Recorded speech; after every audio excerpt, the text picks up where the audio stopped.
Hello class, welcome back to Fine Art Painting. We're going to work on our second set of landscapes for this practice. Yesterday, or the day before, whenever you were doing it, we were working in grayscale and learning about that recipe for values and where to place them. The sky is the lightest, the ground is second, any slanted or diagonal surfaces like hills or rocks are going to be the third, and then vertical objects like the trees here, the ones that are straight up and down, those are the darkest value. Not black, but the darkest. In the sky, same deal, not white, but the lightest. We're going to keep that idea with our second set as well.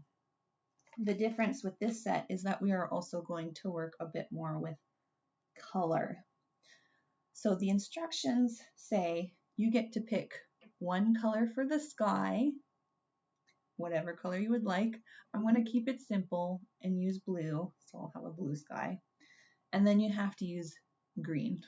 So green is a requirement, and it's going to be the big focus for today's session. So make sure that you choose for this first one that we do together, one that has green in it. And so I'm going to do the one that has the hills up here because there's green involved. For the colors that you'll want on your palette, you'll want white and black. You're just going to kind of always want to have those. And then you'll want your sky color. In this case, for me, it's blue. And then you'll want either pre-mixed green or you'll want the colors to mix green. So I have yellow, so I can mix my green. I also recommend having either a bit of pre-mixed brown ready to go, or if you've got blue and yellow, include red, because the red can be added to make brown, or to dull down some of those colors later. So let me adjust my light here. Should be a little bit better than yesterday, but we'll see. Okay, so we want to follow the same recipe. My sky is going to be the lightest color here. So if I'm using blue, that means I want to add a bit of white to it, or a fair bit of white to make it a bit brighter.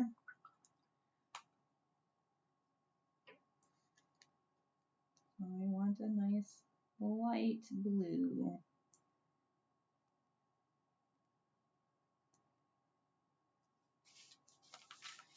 I'll place that in.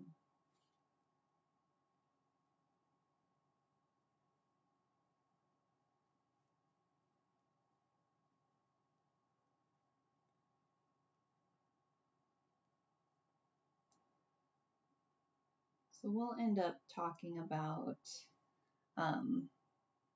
color nuance and stuff here in a little bit, but for now, we're just kind of going based off what we did yesterday and keeping things fairly simple to start with.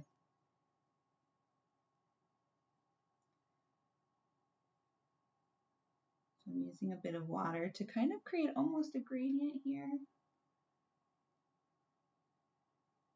so that the sky fades just a little bit as it goes down towards the base.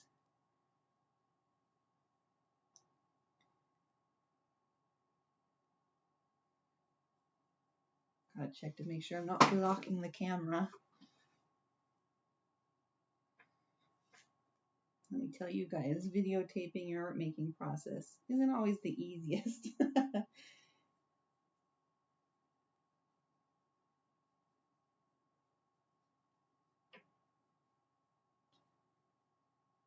So if you see me like doing lots of extra strokes and such, it's not because I necessarily want to, it's because my arm's at a weird angle so I don't get in the way of the camera. And I have to make up for that somehow. So bigger, broader strokes are usually more advised. All right, I've got my blue in there for the sky. And next, my big focus is on green. Now, obviously this is a tree trunk, so I'm not gonna paint that green. But I'm going to ignore it for now and focus on the areas that will be green. So the bit of tree, leaves here, and then the big long hills down below. For me, I'm going to mix my green and avoid that white area that I had before.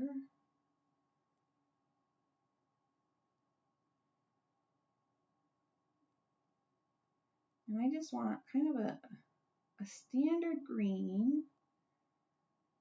And I want it to be one step darker than the sky. Remember, the sky is the brightest. So one step darker than whatever that sky is. This is a different color. So I might need to add a touch of black to it, which I think I do. Or I could lean more towards blue-green, and the blue itself is going to make it a bit darker. So actually I might do that. So this is where you make decisions, right? There's no necessarily one way to do this. There's a few different ways. The goal is just one step darker.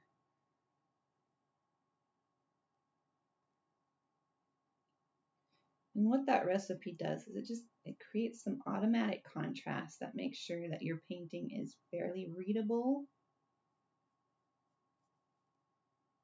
without having to put in too much thinking power.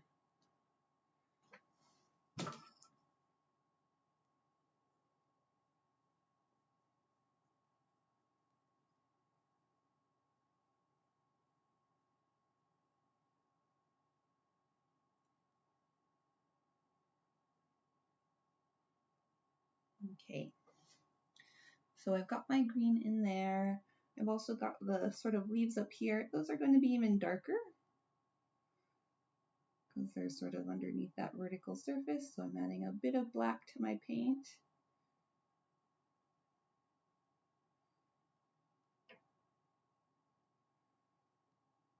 Not a lot, but a little bit.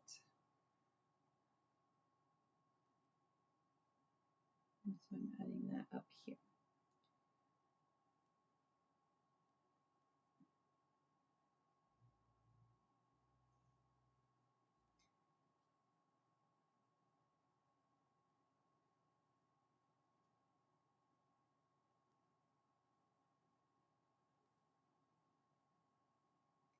Okay.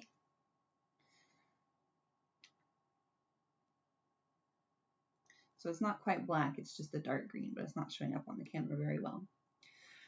So the goal of this lesson was to vary our greens.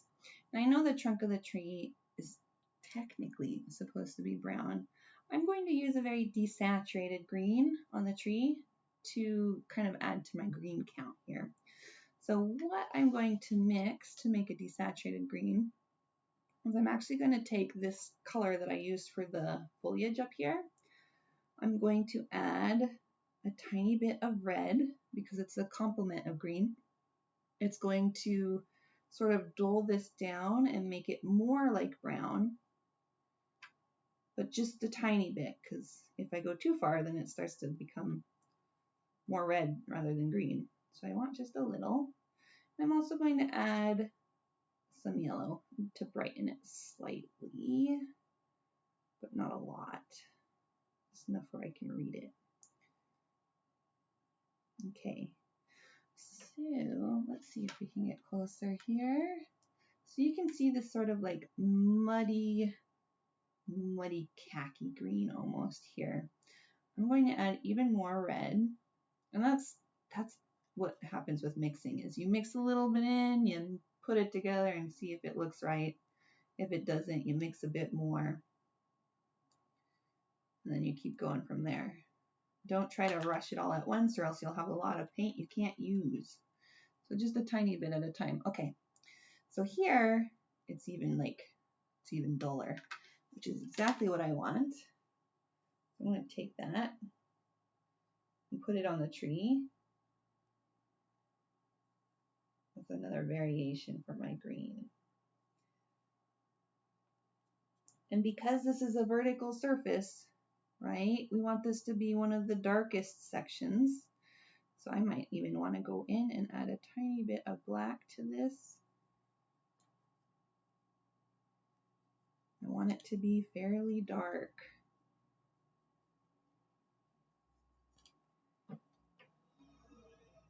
There we go.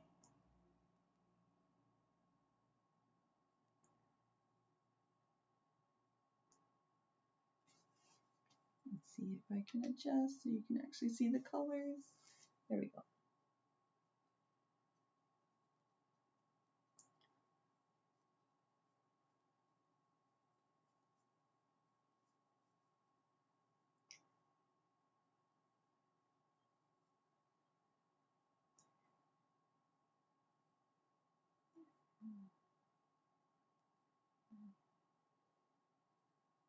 Okay.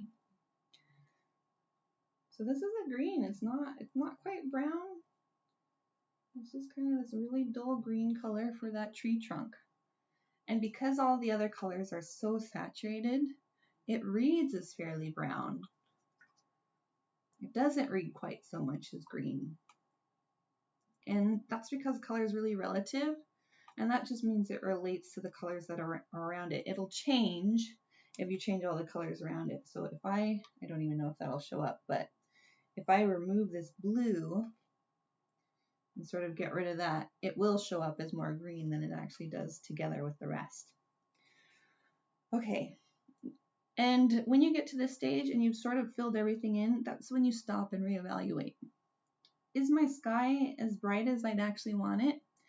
I'm going to say probably not. I want it to go a fair bit brighter than it is. So this is where I'm going to take more white into that blue and make adjustments. And you should as well. This is just the part of painting.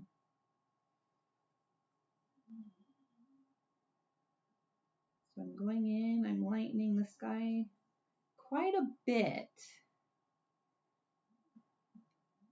Making sure my brush is clean. I can see a little bit of green mixed in there still.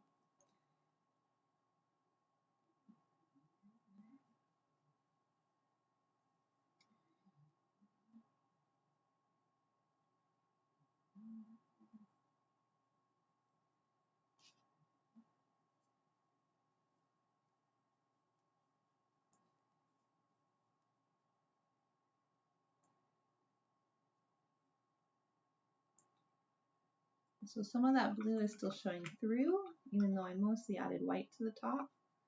So it still reads as blue, it's just more subtle.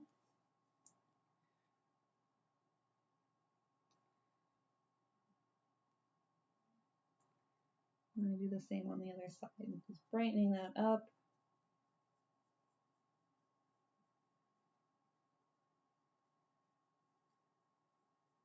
And if you're not quite sure, if you're a little nervous about going in and removing the whole thing and you think it'll ruin the whole thing, use a more translucent layer, so a watered down layer of paint, and that way you only change it a little bit at a time. But if you do that, make sure to wait for it to dry in between applications. Okay, so that's reading better. That one change with the sky to make it lighter to match the recipe already loads better with this image. So now I can kind of start adding variations and nuance to things. So in the sky, I want to add some clouds, which are going to be even brighter.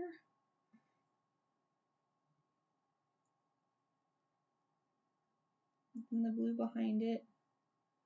So just laying down a couple of preliminary just dashes. I'm not adding a lot of detail. I'm just kind of swiping my brush across. And that's something that you want to practice as well. You can indicate a lot with just a blob, depending on where you place it. Okay, so I've got a little detail there. And now for the hills. The hills are where I want to put most of my attention, and I want to vary my green the most.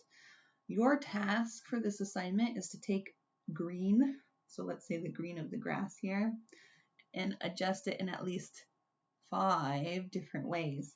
So I already have 3 technically: the green of the grass, the green of the trunk here, and the green in the leaves. So I would need 2 more, but 5 is the limit. Like, that's the minimum. You can go above that, and I recommend that you do if it's needed. So I'm going to focus here on the grass first. And with the sun shining up above, I'm going to say it's a pretty warm day. So that means that I want to push the highlights on the tops of the hills towards yellow in my green. So I'm going to take some yellow. And I'm actually going to use some of the green from the tree trunk, because it's a desaturated green. And if I add a bit of yellow to it, it'll brighten it up just a bit without making it really overbearing. It's a good idea to have a lot of neutrals. And I'm going to take just a tad more of that red, just a teeny tiny bit, because I don't want it to read quite as dark. I just wanted to brighten it up with the yellow. And then I can't see them so much anymore, but I'm looking for my guidelines for my hilltops. I'm trying to see where they're at. Okay, so they're here. Now this green, as I'm putting it down, you can see it as darker on the camera. In real life, it is almost the exact same value as the green below. So I'm going to take a little bit of white, just a tiny bit, to lighten it, because I want it to be the highlights on the hills. I want it to be brighter. Not a lot brighter, but a little bit brighter. There we go. So now that's reading as a highlight. It's a tiny bit brighter than the rest of the hills around it. And I'm going to just sort of direct that on the tops of where the hills are. So like just a mini gradient.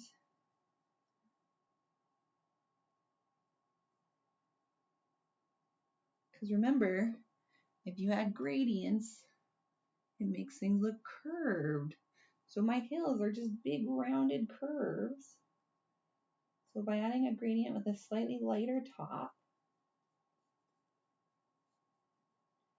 I can help them with feeling sort of rounded. All right, that's color number 4. I want to extend kind of that feeling of that 3-dimensional quality of the rolling hills. So I'm going to take the opposite of this warm color on the surface and go more towards a cooler shadow. So I need more green. I'm almost out. Let's mix some green. Got some yellow, got some blue.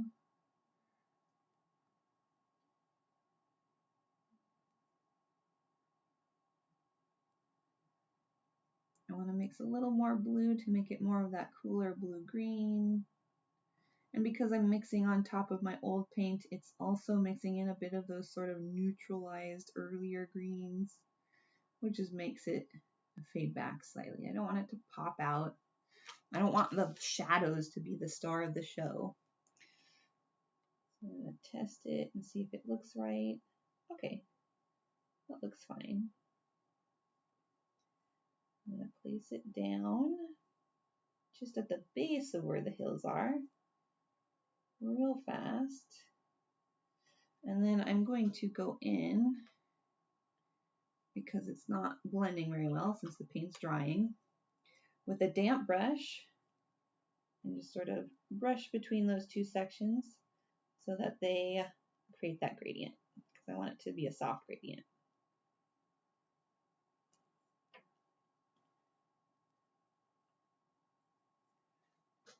Like so. So you can see how those are going back. If you want, you can also play a bit with our atmospheric perspective. So maybe the hills back here are actually going to be lighter, paler, and more blue like the sky. So I'm going to try that. The great thing about paint is you can just keep painting on top. Nothing's permanent necessarily. So I want sort of a pale blue-green.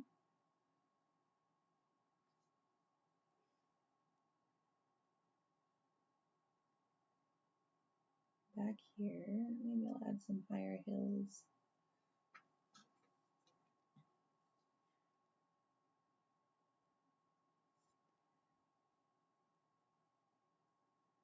And just have fun. Try stuff. See what works and see what doesn't. Sometimes you'll mess up and sometimes it'll be really ugly. And that's totally okay. It's like getting on a bike, right? You're going to fall off a few times. You're going to crash a few times. But the point is you just kind of get back on and you keep going. So what I'm doing off screen here is I'm adding some white to my blue-green to pale it down just a bit more for these farthest hills so that they fade backwards. And look at that. I had the base green, I added a yellow green for the surface, or the top part of the hills. I added a bluer green for the shadows, and then I added this sort of blue, pale blue-green in the back to represent our atmospheric perspective. And that has added so much depth. Here, let me see if I can get this to work. My light's a little funky today. There we go. That's added so much depth to that one particular spot. Also notice, one of the things in your instructions that you're asked to do is to keep far away items less detailed. So while I do have a fair amount of shadows, this is a huge hill that has a bajillion different plants on it, but I just used 3 colors to represent the shape of it, so it doesn't have a lot of detail. Where I would start adding contrast and detail is going to be in this trunk and in the leaves of this tree. And so I would keep working here. And the tree is going to have more contrast. So it's going to have darks that are darker,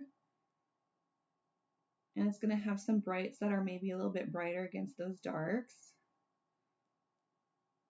So I'm going to make a pretty dark green that's nearly black here, just to get the shadows down. This is a technique that I learned from a Disney animator, actually, and I thought it was just a really beautiful appearance. Is you start with a fairly dark value, you add your darker shadows on top, and then you end with your highlights. And it's the kind of technique that they used in Sleeping Beauty backgrounds. And so with trees, this is just its whole long technique. So guess what? You're gonna learn how to paint some bark today. And this is just one type of bark. But the tree is vertical, and if you look at tree trunks, you can see that their bark just sort of like it's got some depth and variation in it, and it's wiggly, but it does kind of go all in one direction. So I'm going to basically paint some squiggly lines, not very clean lines, but just squiggly lines.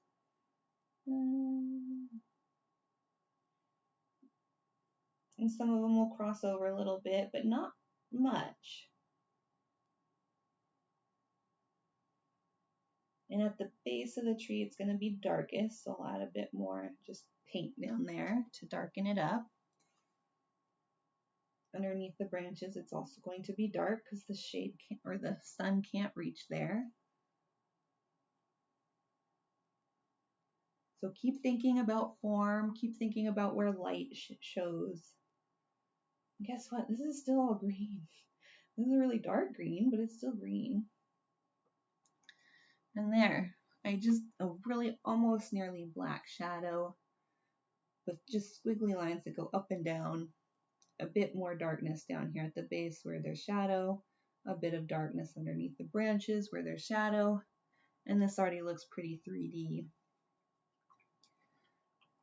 So the next part of this process, usually you'd want to wait for it to dry a bit more, but I'm going to keep going for the sake of the recording. We want a brighter color that's not as bright as this. This is way too bright down here, but we want a brighter color in relation to the colors that are here. So I'm going to take a fair amount of yellow.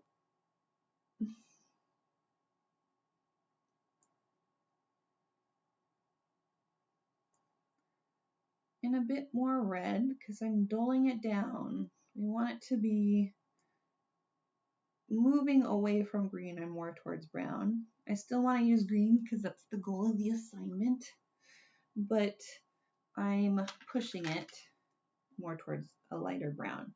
So that's this color right here that you can see right here. It's kind of icky poo-poo brown. And this is where I want to be careful.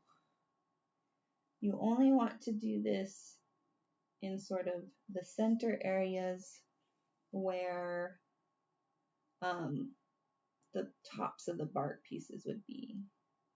And this is a little bit dark, so I'm going to use it to clear up some of the shapes down here in the shadow. And then I'm going to add a bit more yellow to brighten it. This is that whole testing issue. Okay. Is that bright enough? We're getting there. We're getting there. So same deal as before. I'm just going to kind of go in between where the shadows are and brighten them just a bit. Not a lot, but just a bit. Add some more texture, some more layers. Painting is all about layers.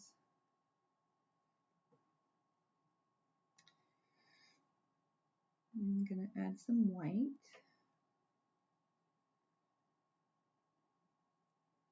Maybe a little too much white, but this is where you experiment, right? And just using the very tip of my brush, not a whole lot of it. I'm going to just add a couple of refined line details. I'll water down my paint a little bit because it's a bit dry.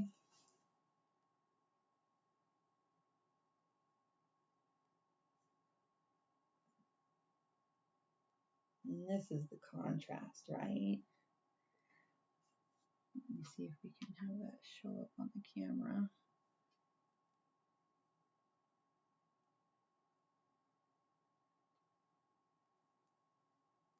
And these are just squiggles that go up and down. Not a lot, just a little bit. The tops of the branches are going to be a bit brighter. And if there's like a stump part down here that's angled out, that'll be lit up by the sky and the sun.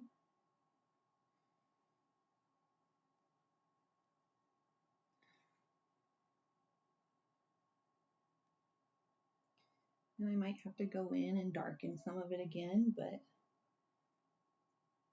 if there's a little out lip where there's a hole in the tree, the top of that piece will be a bit brighter because it's facing upwards where the sun can reach. And there you got it. You got some texture on your tree. I'm going to darken that hole in the tree with just a bit of straight black. Come in and darken up some of these shadows again. Because again, contrast.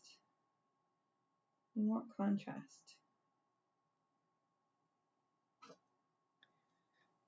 Beautiful. All greens, you guys. Green. That tree's green. It's not brown. They're just really dull greens.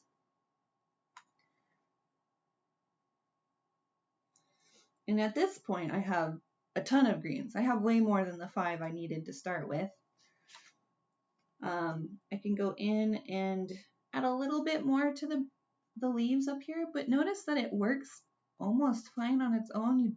I don't really have to add a whole lot, if any. I probably don't even have to add any, but I'm going to do it just for the sake of showing you how. So I'm mixing a bit more dark green. And at this point, I'm nearly done, so I don't mind kind of making a mess of my palette. You definitely don't want to do this early on, but towards the end, it's not quite as important to preserve everything. So here, I might take a slightly lighter color. It's hard to show up on the camera, but it is a bit lighter. And I'm going to just do a couple of dabs, just dabbing down. Not a lot. A little goes a long way with painting. And I'm just breaking up the edge here and showing where some of the leaves might be hanging down. I have 1, 2, 3, 4, 5, 6. A 6. That's all I needed there. If I wanted to add more detail, I might go in with a darker green. Do a couple of just dark green, almost black dabs up here underneath.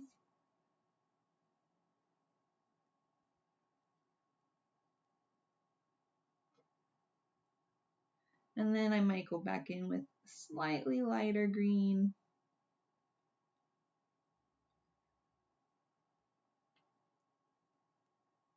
Do a couple of really like pale leaves, or groupings of leaves to represent where the sun might be showing through some of the branches a little bit more.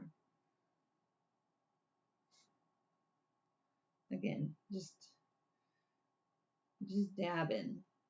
I'm not painting outlines, I'm not doing anything fancy. We're just dabbing.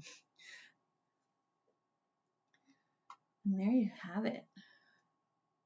We have a mini landscape with a fair amount of color nuance, which means that our colors are mixed with white, they're mixed with black, there are more blue-green sections, there's more yellow-green sections. There's some areas where we've dulled it down with red or complementary. And I'm just going to try to lift this up so you can see it in a bit more detail.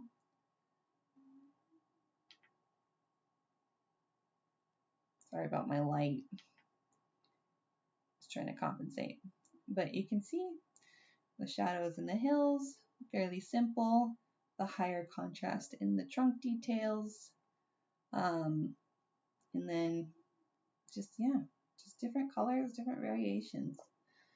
So for your second one, I want you to do that on your own. That's the one that would be down here for me. And you get to pick the color that you want to vary. It could be anything. It could be red, it could be blue. You get to choose. Consider weather and the natural colors of the day. Do you want to try maybe doing a golden hour scene or a blue hour scene? That might help influence what color you choose. It could be you have a lot of water in the scene. Here it's got a sort of seascape for me. Or maybe you'll have a lot of like brown, so you'll want like orange or something to be your color. So here the rocky surface might be more of an orangey tan. But you choose, and I want you to vary your color in at least 5 ways. And again, that's the minimum. Remember how many we did in this one up here. A lot. So you can do it. I believe in you. And if you have any questions, feel free to reach out and let me know.